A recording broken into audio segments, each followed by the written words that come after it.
Atalar analara qattı saçı,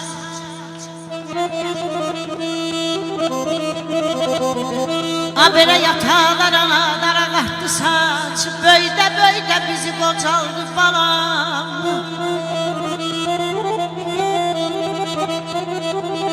Ömür verdi ömrümüzə, ömründən bizi gənc eylədi, özü qocaldı daman ey. Çok unuduldu balam dostun yanında, çok unuduldu dostun yanında, sığal silindi son ağlarında.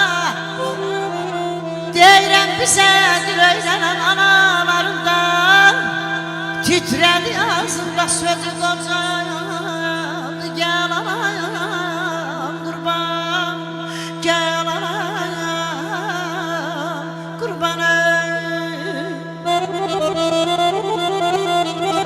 Zaman keçdi, vaxt ötüşdü, bilmədim. Bir də gördüm qocalmışam adın-ya.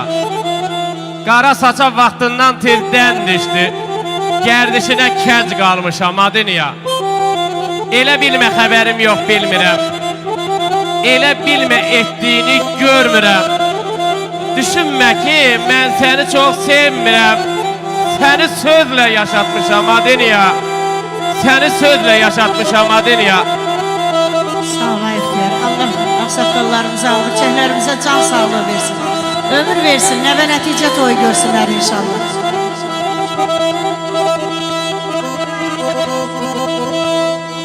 Bəhmənəm dərdimi qanan ellərim, bəhmənəm